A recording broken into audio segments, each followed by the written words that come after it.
Picture this. Your star performer. That one who used to bring you solutions before you ever even knew you had a problem? Well, now they're just staring at you blankly when you ask for input. Your usually drama-free team is suddenly bickering over trivial issues. And that reliable project manager? Well, they just missed another deadline with no explanation. So your first thought as a manager, these people, they have attitude problems. Or I'm going to have to address these performance issues. But what if what you're really seeing is burnout spreading through your team like an invisible virus? And what if missing these signs costs you your best people? Hey everyone, I'm Emily Haverkamp. I'm a leadership coach, and I've been in the workplace over 15 years, and I've managed teams for over 5. I've experienced burnout, and I've had people who have suffered burnout on my team. And today, I'm sharing the burnout warning signs that most managers miss until it's too late. So here's the thing. Burnout, it doesn't just happen overnight with someone dramatically quitting. It creeps in subtly, disguised as performance issues, attitude problems, or just a phase. By the time most leaders recognize it, you're losing your best people already. So let's get real about what we're facing.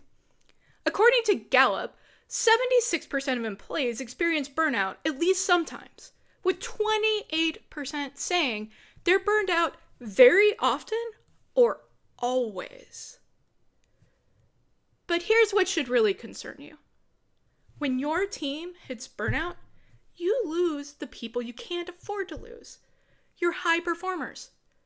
Research from the Mayo Clinic indicates that those that are the most dedicated, passionate employees are the most vulnerable to burnout. When you think about it, this makes sense. These are the people that care the most. They invest the most. They take on extra work. They say yes when others say no, until they reach their breaking point. And the costs are high. A 2022 study in the Journal of Occupational Health Psychology found that burnout increases turnover by 2.6 times and reduces productivity by 33%, even in those who stay. So what should you be looking for? Well, here are the 5 warning signs that often get misinterpreted as something else. First, there's the energy shift. This is the change from enthusiasm to exhaustion. Your previously motivated team member, they're not contributing anymore. The person who used to volunteer for projects, they're flying under the radar. Those thoughtful questions you used to get, they're replaced with, just tell me what to do. Don't mistake this for laziness or disinterest. According to research from Stanford, this emotional exhaustion is actually the first and most predictive dimension of burnout. This shows up before all the other symptoms, so watch out for it. So your second warning sign is rising cynicism and negativity. This is going to show up with that team member who used to see all the possibilities, but now they're just pointing out problems. We tried that before becomes their catchphrase. Eye rolls replace engagement. Every new initiative you bring up, it's met with skepticism. Research at Cal Berkeley found that this cynicism is actually a psychological defense mechanism, what they call depersonalization, and it's the mind's way of creating emotional distance when someone feels overwhelmed. The third sign is what I call the productivity paradox, where people are simultaneously working longer hours, yet now they're accomplishing less. Missing deadlines. They're making uncharacteristic mistakes. They're working weekends, but they're still falling behind. They appear busy, but they're producing less meaningful output. This happens because burnout destroys our ability to prioritize, focus, and think creatively. A 2021 study in the Journal of Applied Psychology found that burnout reduces cognitive function by up to 35%. It's like your team is literally thinking through the fog. If you find yourself thinking, they're working so much, why isn't more getting done? That's not an efficiency problem. It's burnout. The fourth warning sign is going to show up in physical symptoms. You'll see increased sick days, more frequent headaches, complaints about sleep problems. That person who never missed work, they now have some vague health issues. You're going to see a steady increase in "I'm not feeling well" messages. Research from the American Institute of Stress shows that 77% of people experiencing burnout report physical symptoms before they recognize the psychological ones. The body will speak when the mind won't admit what's happening yet. The final warning sign is isolation. This is the withdrawal from workplace relationships. That team member who used to join happy hours, now they're leaving immediately after work. That person who built bridges between departments, they're now staying in their lane. Cameras are off. Participation, it's minimal. This isn't about becoming antisocial. Dr. Leder's research on burnout at Acadia University found the social withdrawal is often the last visible sign before complete burnout. And unfortunately, it's the point where recovery becomes the most difficult. If you notice your team members pulling away from colleagues that they used to connect with, that's not a collaboration issue.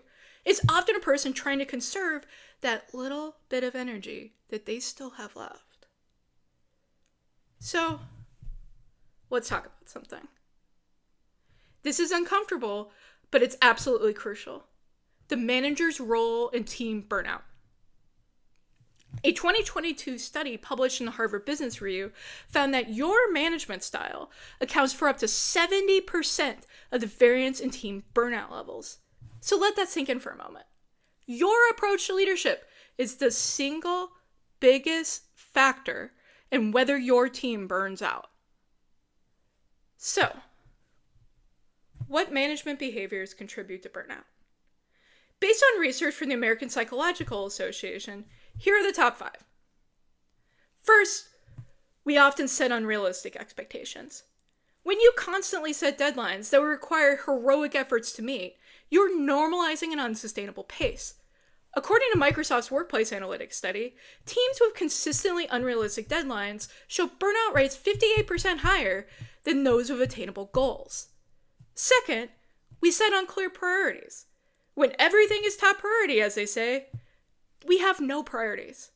Research from UC Berkeley shows that constantly shifting priorities or having too many simultaneous must-dos increases emotional exhaustion by 47%. Third, lack of autonomy. Micromanagement is a burnout accelerant. A longitudinal study published in the Journal of Organizational Behavior found that employees with this low decision-making authority are 15 to 35% more likely to experience burnout, even when they're working the same hours as colleagues with more control. Fourth, we give too little recognition. When it goes unacknowledged, motivation dies. Gallup research shows that employees who don't feel adequately recognized are twice as likely to report burnout symptoms in the following quarter. And fifth, we model poor boundaries. If you send those emails at midnight, you're sending a powerful meta message about expectations, regardless of what you say. A study from the University of Zurich found that manager behavior outside working hours influenced employee boundary practice more than any official policy. It's not what you say, it's what you do. The good news? Just as your management practices can contribute to burnout, they can also prevent it. Research from Deloitte shows that teams of burnout-conscious managers reported 33% lower burnout rates, even in high-pressured industries. Remember, your team is constantly reading between the lines of what you say so they can understand what you really value. If you talk about well-being, but you're rewarding overwork, they'll follow what you reward, not what you say. So, if the signs are all there that we have all this influence, why do we miss the burnout until it's too late? Is it in our best interest to protect our team from this? Well, first, we misdiagnose it. The Harvard Business Review found that 70% of managers report that they label burnout symptoms as performance issues before they actually realize what the real problem was. Second, burnout, it happens gradually. Like the frog in the slowly heating water, the changes are subtle enough that we don't notice it until it's severe. third, people hide it. A 2023 survey by Mental Health America found that 84% of employees would rather struggle silently than discuss burnout with managers for fear of career impact. They're afraid we're going to punish them. And finally, if we're honest, we don't want to see it. Acknowledging burnout means we might need to make difficult changes to workloads, deadlines, or expectations. It's easier to think people just need to push through than to rethink how work actually gets done. One of the most effective tools for identifying burnout early is coaching conversations. Unlike direct questions about burnout, which people will often deny, coaching creates a safe space for the truth to emerge. First, use what Stanford researchers call key signal questions. Indirect questions that reveal burnout without naming it. What gives you energy in your current work? What drains it? Or if you could change one thing about your workload, what would it be? Second, practice what Amy Edmondson calls situational humility, acknowledging that work is challenging and you don't have all the answers. This reduces the power dynamic that prevents honest disclosure. Third, use reflective listening techniques developed by psychologist Carl Rogers.